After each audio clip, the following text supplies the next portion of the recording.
Assalamualaikum warahmatullahi wabarakatuh. Salam sejahtera untuk kita semua.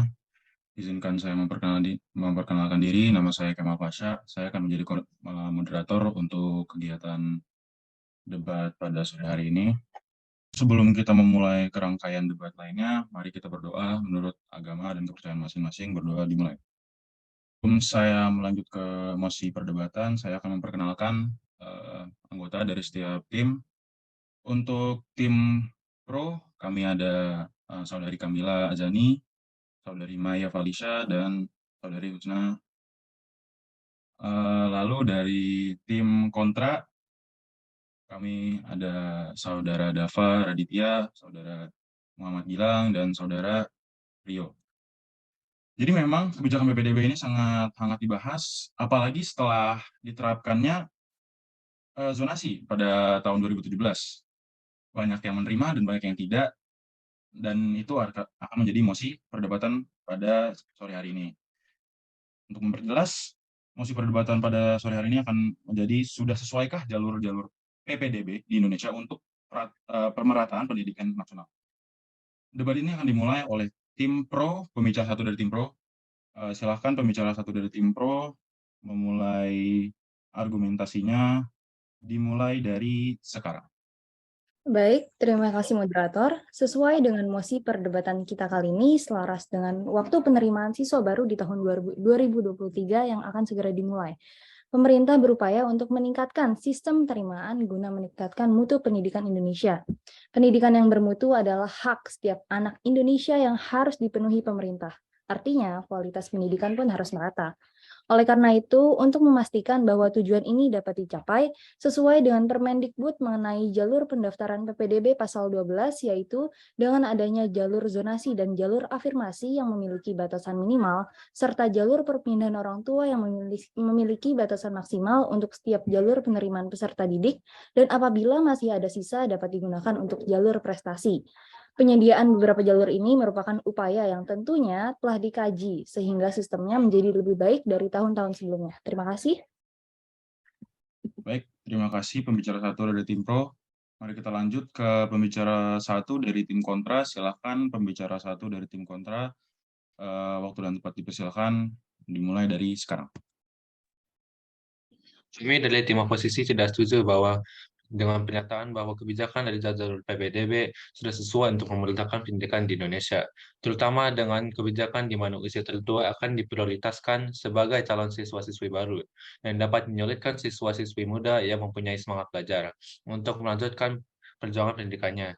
Dengan memberikan prioritas kepada usia tertua, siswa-siswi muda yang bersemangat dan berbakat dapat kehilangan kesempatan untuk mengembangkan potensi mereka yang secara optimal. Pendekatan yang lebih adil adalah mengevaluasi kemampuan dan prestasi siswa-siswi secara individual, bukan hanya berdasarkan dari usia mereka. Adapun sistem zonasi yang dapat menyulitkan siswa-siswi yang berada di daerah belum memiliki sekolah yang cukup untuk memfasilitasi pendidikan para calon-calon siswa-siswi. Terima kasih.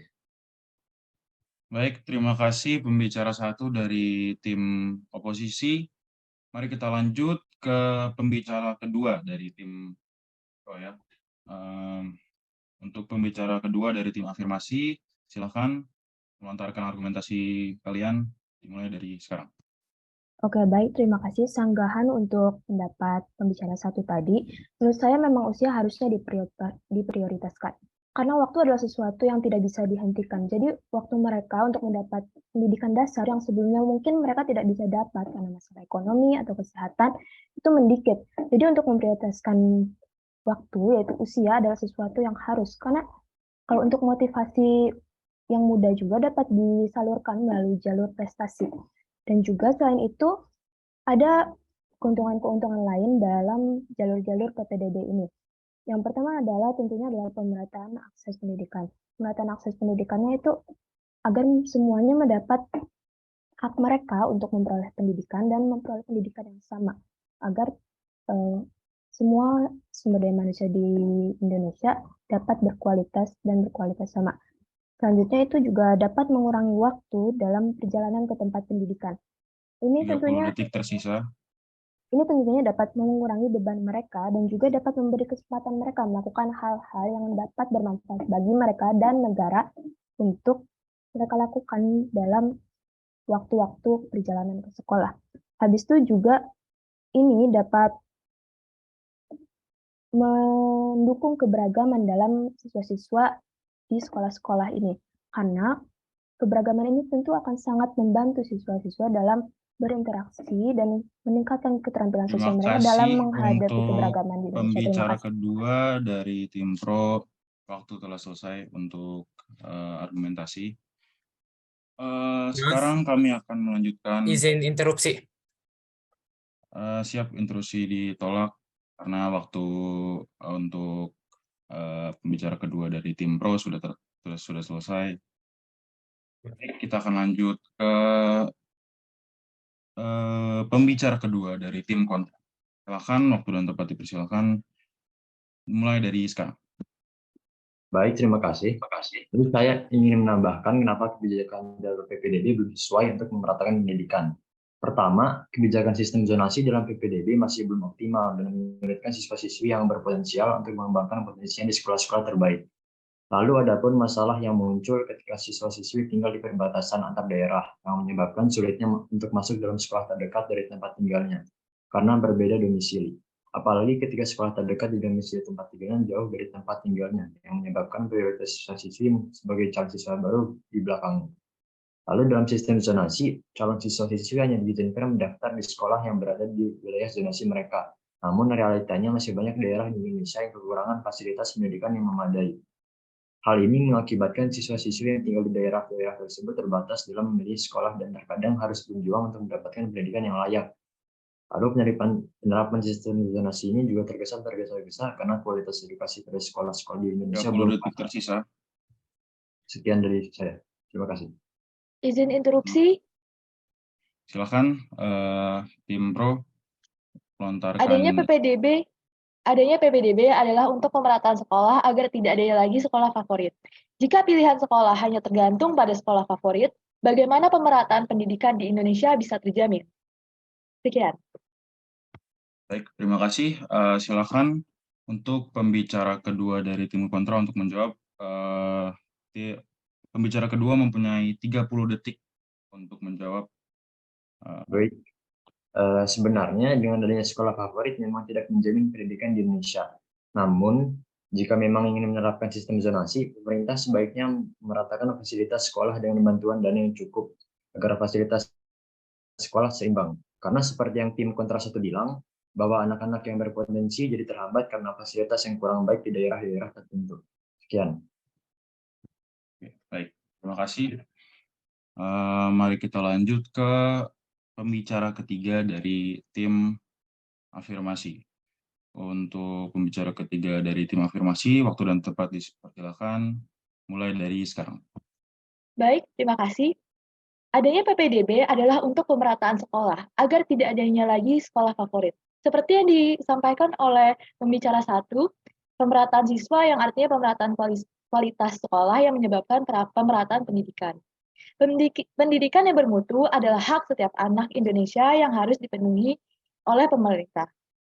Lalu dilanjutkan oleh pembicara kedua, manfaat PPDB adalah pemerataan pendidikan, mengurangi waktu berangkat ke sekolah, dan juga menambah keberagaman dalam pertemanan siswa.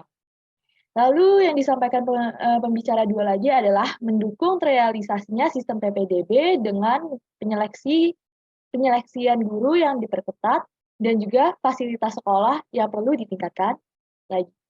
Saya juga ingin menambahkan fungsi PPDB adalah mempermudah untuk melakukan pendaftaran siswa baru, mempermudah akses informasi penerimaan siswa baru, pendaftaran menjadi lebih tertib dan mudah dipantau, dan yang terakhir, fasilitas dan pelayanan memuaskan dari pihak sekolah dan dinas pendidikan. Sekian dari saya. Terima kasih. Pembicara ketiga dari tim afirmasi, silakan.